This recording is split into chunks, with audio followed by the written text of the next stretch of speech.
reason for the heavens and the earth. Thanks for tuning in, everyone, and welcome to the show. This is the Blue Halo Podcast, and I am Jeff Wambolt, your host. I am a 30-year law enforcement veteran, among other things. Now, appreciation to hatred. That is the title of this episode. Appreciation. That feeling or an expression of admiration, maybe approval, or maybe gratitude towards someone. But what happens when all those good feelings stop?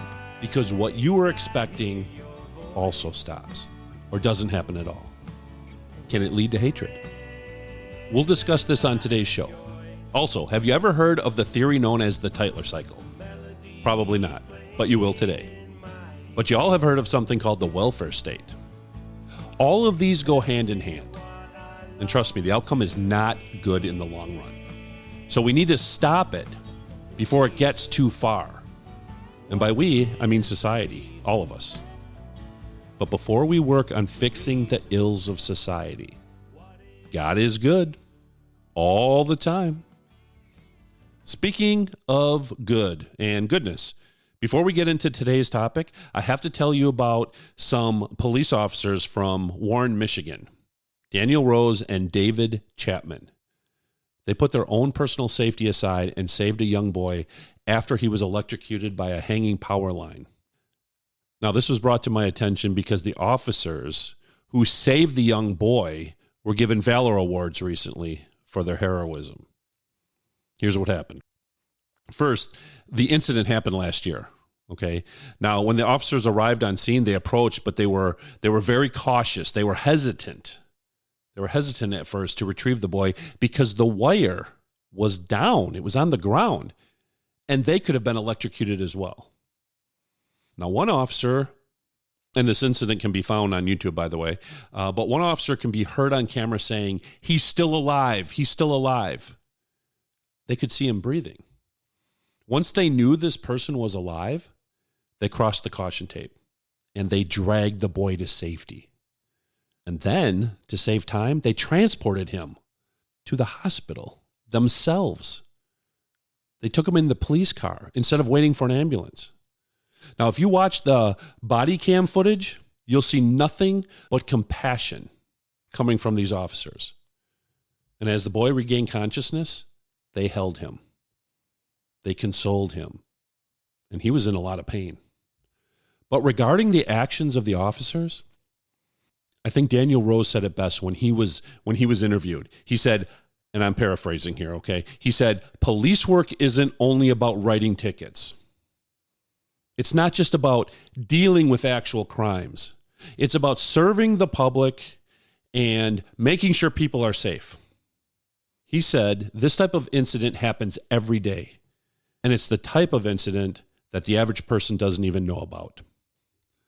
Our hats go off to officers Daniel Rose and David Chapman of the Warren, Michigan Police Department for their act of heroism.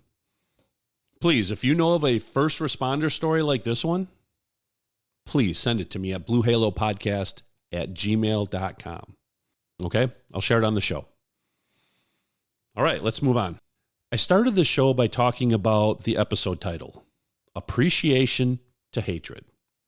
The entire title actually is Appreciation to Hatred, Toxic Charity. Now, appreciation, you've all felt it. That feeling of admiration, that feeling of gratitude. We all love that feeling. It's positive. It's good. And then hatred. Not so good. Hatred is extreme. Hatred is loathing something. Hatred it's an emotional aversion, isn't it? We don't like to hate. But some of us do hate at times. And sometimes, I'd say most of the time, it could have been avoided. I'm talking about the bigger picture. In a few minutes, I'm going to tell you about the Tytler Cycle, which is a 200 to 300 year cycle. But before I do that, I want to give you something else to think about. That still takes time to accomplish, by the way, maybe months or years compared to decades or centuries. I found this during my research, and it really hit home for me, and I'd like to share it with you. Some of you have probably already read it. It's been on social media, Facebook, Twitter, but it's worth hearing again. It's a principle that often plays out when a person is the recipient of something tangible, like, let's say, money. It's something the person receives for not doing anything to actually earn it, to earn that money. And here it is. Here it is. Here's the principle. The first time you give somebody something for free, you are creating appreciation. The second time you give somebody something for free, you create anticipation. Now, the third time you give somebody something for free, you create expectations. And by the fourth time, you give somebody something for free, you are creating entitlement. And now, by the fifth time you give somebody something for free, now you have created dependency. Some people stop at dependency, but there are some who say there is a sixth level. And that is this: if by the sixth time you don't give it to them, whatever that something is, you create resentment and hatred. Now, I didn't write all that. The concept came from the book Toxic Charity by Robert Lupton. Okay, and in my opinion, I don't think this quote is to be taken 100% literal, but I think rather maybe we should consider the concept of its meaning, okay? The concept of its meaning.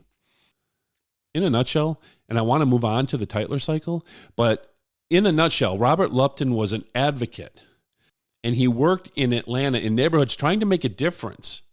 And what he claims he learned after years of working in these neighborhoods alongside the residents is that sometimes well-meaning people who want to help end up causing more harm to the very people they wanted to help. In a way, that does make sense. It's the old adage of give a person a fish and that person eats for a day. Give that person a fishing pole, though, and that same person eats for a lifetime. So what this man, Robert Lupton, wanted to do and devoted part of his life in doing was to help the helpers. That's an interesting concept, isn't it? Help the helpers so that the help actually makes a difference and it doesn't have the opposite effect. So what he did was start the Lupton Center. He started what's called the Lupton Center as a start to fixing this problem. And what the center does is help organizations and charities to understand all aspects of their help.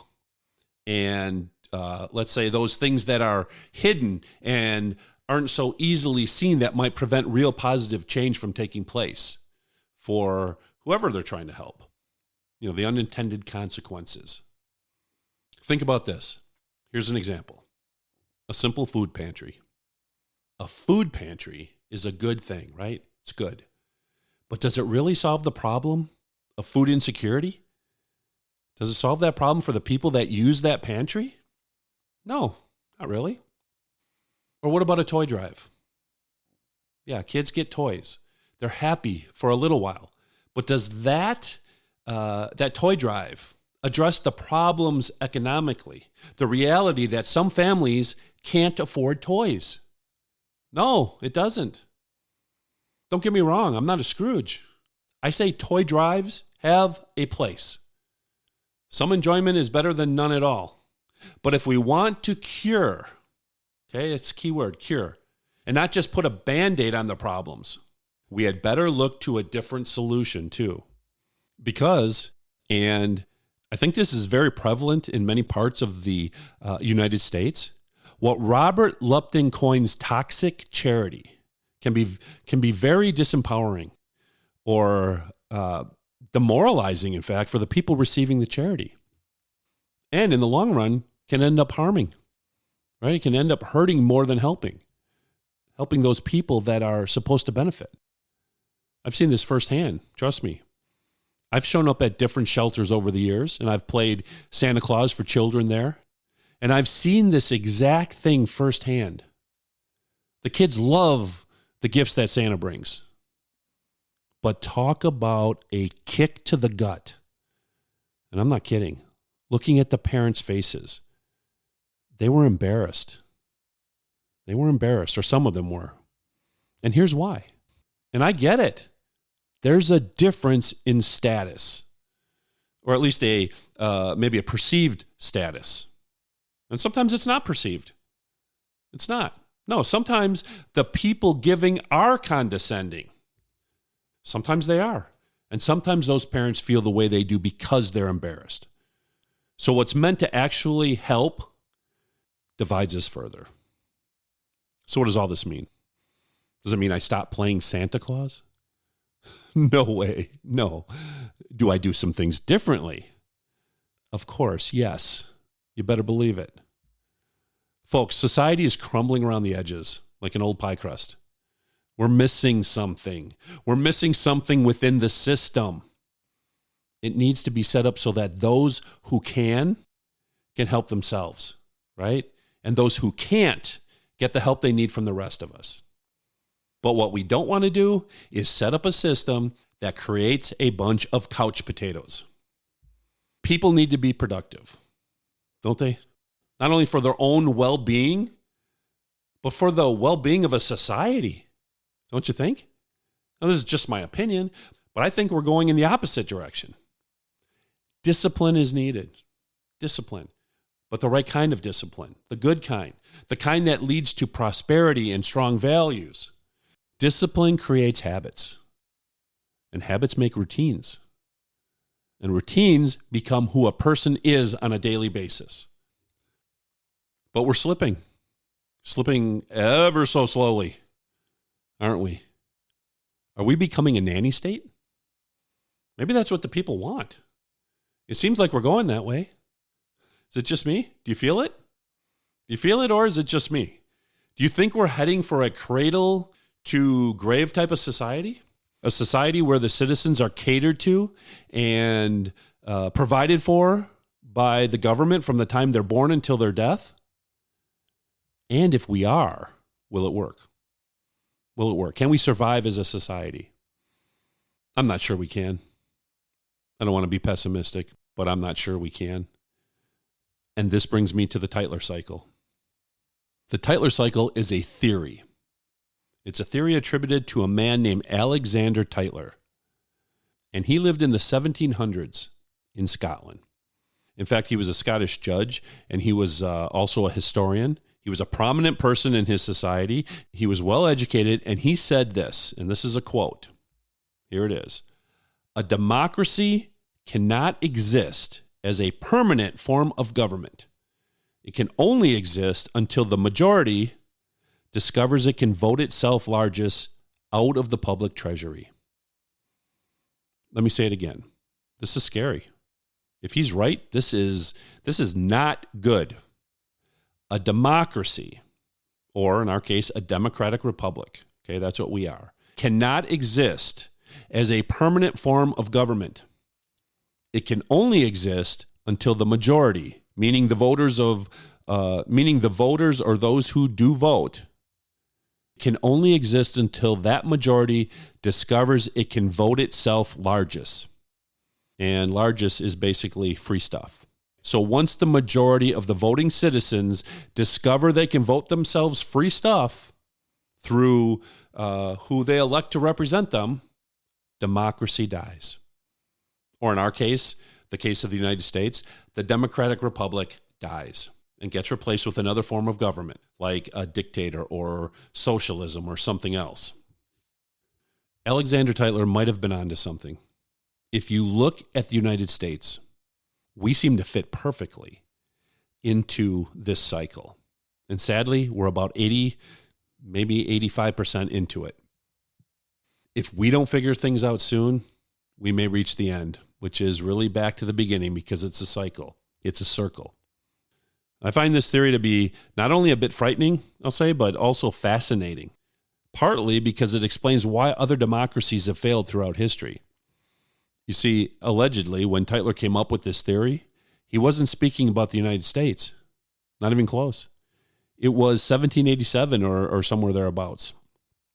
The United States had just ratified its own constitution and was just starting out as a country. So Tytler would have no idea about the politics of the government of the United States. What Alexander Tytler was referring to were the other democracies that existed throughout history, long time ago, like those in ancient Greece or India. The concept of democracy was not created in the United States, by the way. Not sure how many people realize that, not even close. It may have been the Greeks who originated it, or at least took credit for creating it, or if nothing else, created the word democracy, which means, and I did have to look this up, it means rule by the people.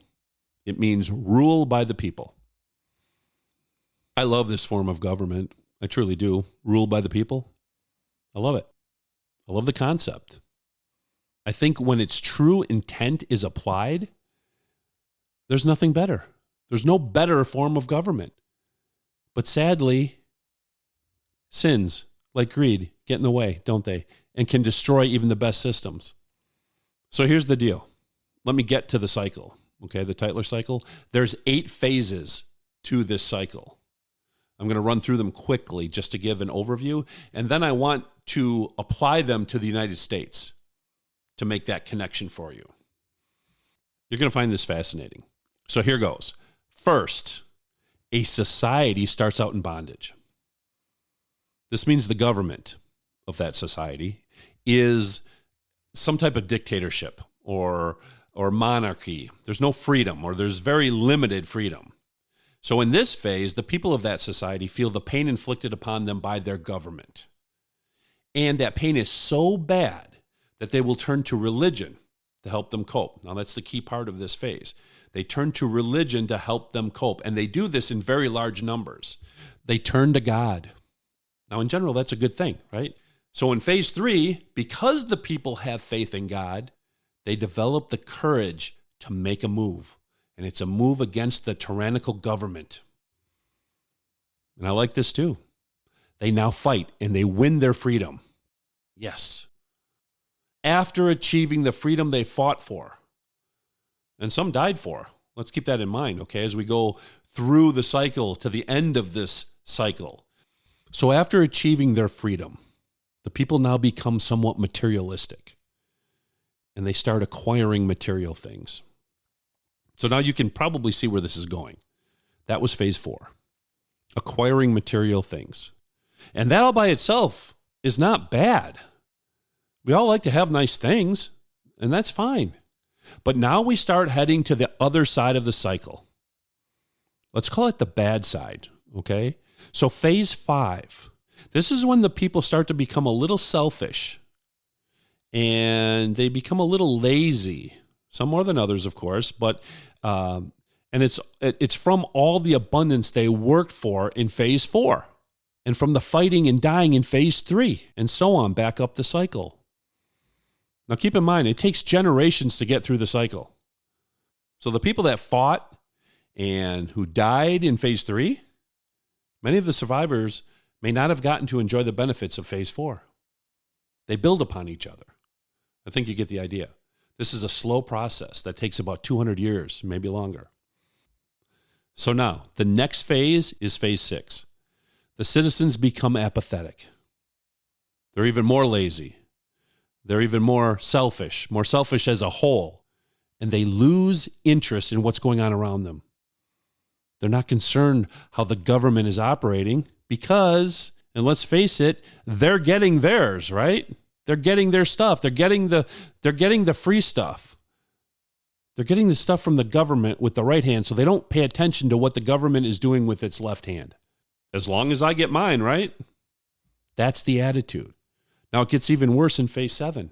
That's the dependence phase, just like toxic charity that we discussed earlier. In this phase, the people become so dependent on the government, they couldn't survive without its help. And that's very sad. Very sad. Freedom is waning in this phase. Taxes are high to pay for everyone dependent on the government. People have no initiative in this phase to create or to work hard. And why should they? Whatever they earn, right? Whatever they earn, or much of what they earn, will be taken in the form of taxes. It's the end of the downward cycle. And it puts us in phase 8, which is back to bondage. And that means loosely, not slavery, though it could be in the most extreme conditions, but more likely a tighter form of government would evolve, like, say, communism or a dictatorship or even a type of socialism. Fun topic, right? Okay, so that was a quick explanation of the Tytler Cycle.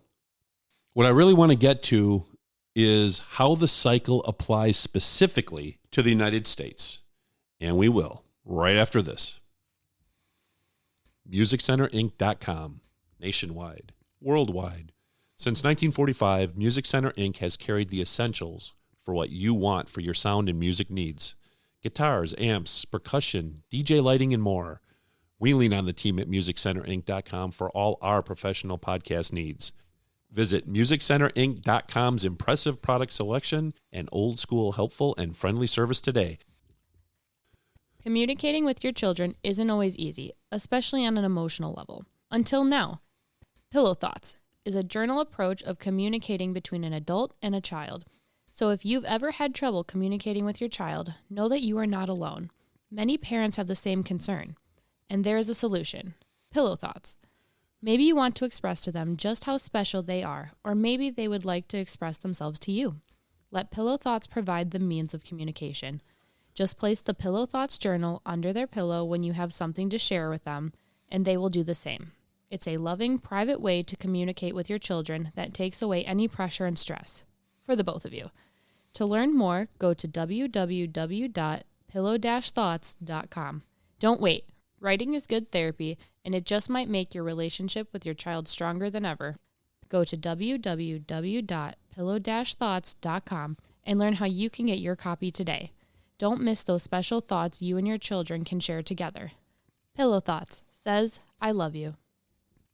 We're discussing the Tytler Cycle and the theory that Alexander Tytler has that a democracy, and of course I would add to that a democratic republic, as a form of government, is short-lived because the people eventually figure out that they can vote themselves things they need. They can vote themselves things they want, things they desire, and all from the public treasury. And to stay elected, the politicians will give it to them. So let's take that cycle and apply it to the United States and find out where we are in relation to that cycle. Okay? Are we on the good side or the bad? Are we on the side with faith, religion, courage, liberty? Or are we on the uphill side, the bad side, with selfishness, complacency, apathy, and dependence? Let's find out. First, let me share a bit of interesting information. There is a doctor, Dr. Shannon Brooks, who is the president of Monticello College in Utah. I don't know if he's an expert on the Tytler Cycle, but he's given many lectures on the topic. Over 10,000 people have heard him speak. And what he said he learned from giving these lectures honestly scares me. He said no one so far that he has spoken to at these lectures has said that we are on the right side of the cycle. In other words, when he asked his audiences where we are in this cycle, whether it's the faith, courage, liberty side or the other side, the selfishness, complacency, apathy, bondage side, he said everyone said we are somewhere on the left side, the bad side of the cycle. So let's take a look at this. Okay, let's take a look at the United States and apply the cycle. And let's see if we or you agree with Dr. Brooks's audience. Let's start with America just before the Revolutionary War. It would be around the mid-1700s. What's going on? America was not a country, right? We were simply colonies. The people here were under a tyrannical rule, weren't they? So this is where we're going to start. They were ruled by the King of England, King George III. Were the people in bondage? Maybe not literally, but maybe figuratively. They were being taxed heavily, right? Many were forced to board British soldiers in their homes. There was very little freedom. And for the average person to succeed, well, it was very low. The people knew a better way was possible. Their quality of life could be so much better. They knew this. So they began to meet secretly, remember, and discuss their situation. Remember history. We all remember this, don't we? Many of us do. They met in secret. Do you remember the group's name? This is a little history test.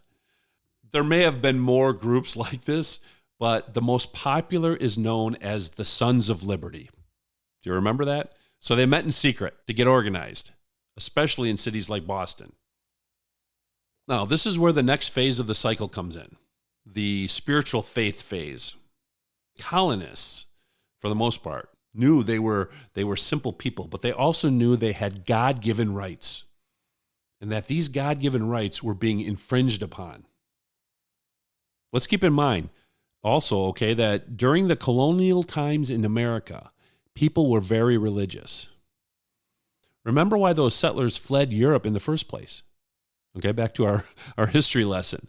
Many fled Europe to escape religious persecution.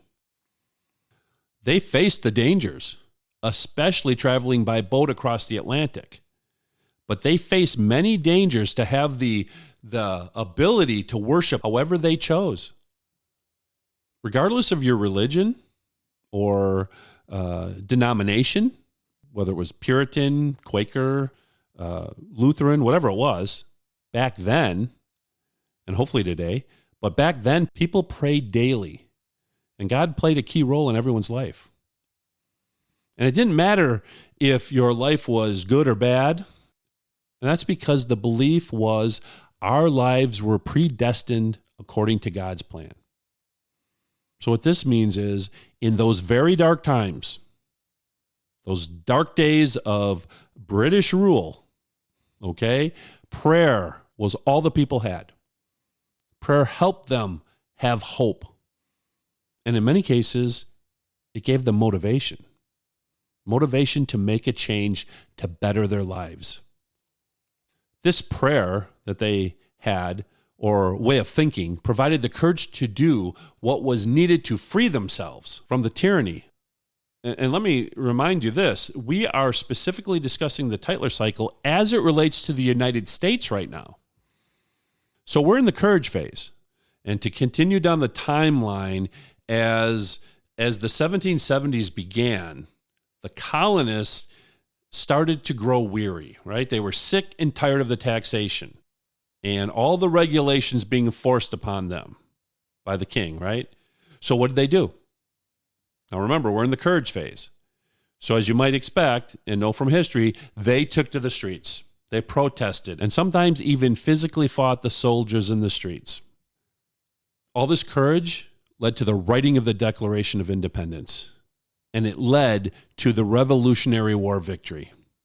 Yeah, great news. We won our independence. The future looks bright. Well, we'll see. But it should be bright, because after the war ended in 1781, ordinary and brave people got together and put together our republic. Before this time, we had no government, just thoughts, maybe dreams of what could be. We had ideas. That was about it. So these new leaders, these leaders that emerged, had to unite the colonies. And that couldn't have been easy, right? 13 different thoughts and ideals and wants. But what'd they do? They moved forward, didn't they? They wrote the Articles of Confederation. Then they wrote the Federalist Papers. And then, finally, the mighty Constitution. And they ratified it in 1789, the same year George Washington was elected to be the first president. All right, so the United States now has freedom and independence. We're still on the right side of the Tytler Cycle. Things are good for the most part because of this freedom. America was a young nation, and it was hungry. Westward expansion began. The Louisiana Purchase doubled the size of the country. And at that time, the California Gold Rush brought people to the western edges. More importantly, we were a country that allowed most people a chance to become successful. if they were willing to work for it. I want to be very careful here. The reason I say most people and not all is not everything was perfect, and it never is. At this time in our history, slavery was occurring, and the indigenous people were not being treated very well. But for the sake of our discussion of the Tytler Cycle, I want to focus on the way the United States, as a democratic republic, fits into the cycle, okay? So here we are. The country is growing and expanding. We're becoming a country of abundance, a country of great prosperity, right, for many people, especially after the Civil War, when Carnegie and Vanderbilt and Rockefeller, the wealthiest people of their time, were building empires and leading us into the Industrial Revolution. We, the United States, we're becoming a world leader already. We invented so many products, so many, that many people don't know this, but almost every modern invention that still impacts us today was invented here in the United States. We left the world in our dust, and we really did. We became the most advanced nation in the world. The most advanced the world has ever seen. We were the best. We won 2 world wars and fought through a financial depression. Oh, man, we were great, right? The best. I hope you are all catching my drift here. Yes, we were actually a great country in many areas. But setting aside the tragedy of slavery and displacement of Native Americans, something else was beginning to happen. We were rounding the bend of the Tytler Cycle. We are not a humble people, are we? We let the world know we are the best. We are now entering the pride and selfishness phase of the cycle. We are in the 1950s now. The American people are now becoming more materialistic. Think about now, almost, say, 70 years later, are we still a materialistic country? But it sort of started in the 1950s. Don't get me wrong, I said this earlier. There's nothing wrong with having nice things. The problem isn't that. It's what comes along with it. Okay, so we're in the 1950s now.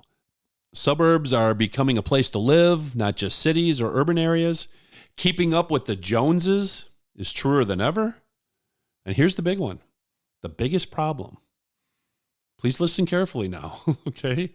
Life became more about stuff than about God and country. Does this ring any bells?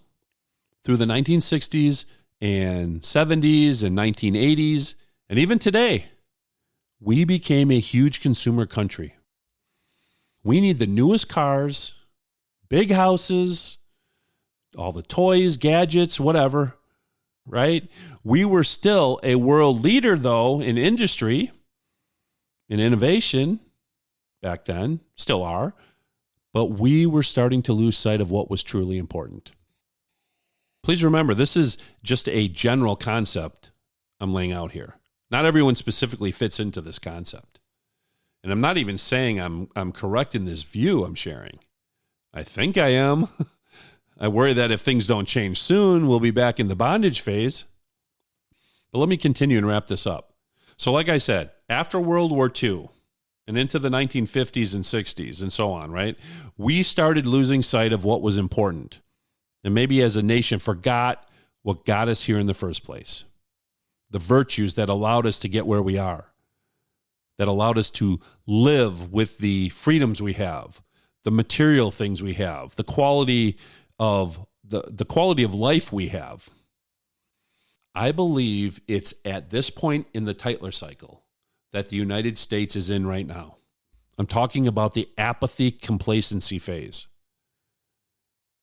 Think about this. For the last couple of generations, really since World War II in the 1940s, we have been pretty fortunate. There have been no major wars on our home front. Yes, we had the Twin Tower attack, which was a wake-up call. And there have been a few other things, but for the most part, we have it pretty good. We can buy most everything we want. We have many choices of the same type of product. We're on the cutting edge of technology. Most of us have truly never had to struggle, have we? Or go without. And because of this, many within our country have become entitled. Maybe you agree or maybe you don't. I'd love to be wrong. I base my beliefs on what I see, what I hear, on research. I base it on debates I've listened to. All of that forms my opinion. But this entitlement I speak of has led to a generation where many, again, not all, but many don't want to work to get ahead. They have a view that the world owes them. And it seems like for merely existing.